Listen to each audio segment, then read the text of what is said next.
Lucy here at AO. If a sports top has come home covered in mud, don't panic. I'm going to show you a step-by-step process of how to get it clean again. Mud stains can also contain oily dirt and sweat, so using the wrong wash temperature can actually make things worse. Hot washes are great for greasy, heavily soiled clothes, but if those muddy items have been worn for sport, heat can actually bake in those sweat stains. So to get the best results, muddy clothes need a simple step-by-step approach. Rule number 1, let it dry. The first rule with mud is actually don't touch it, let it dry completely.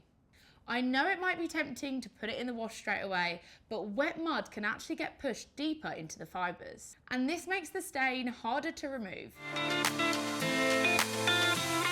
Rule number 2, remove any excess. Once it's dry, get rid of as much mud as you can. If it's really caked on, use a stiff brush or even a vacuum cleaner. For this one, I can just scrape it off with the edge of the spoon and put it into a rubbish bag. Rule number 3, pre-treat the stain. You can use stain remover or a little bit of liquid detergent.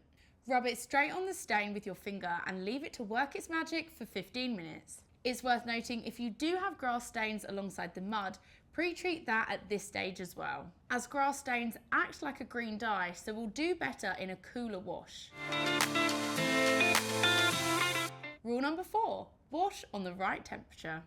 After it's had time to soak, it's ready for the wash.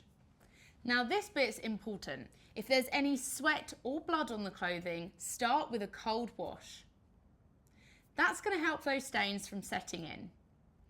Once you're happy those stains are gone, if there's still mud on the clothing, pop it back in the machine on a warmer wash to finish the job. And that's it. Follow these steps and even a muddy sports kit will never stand a chance.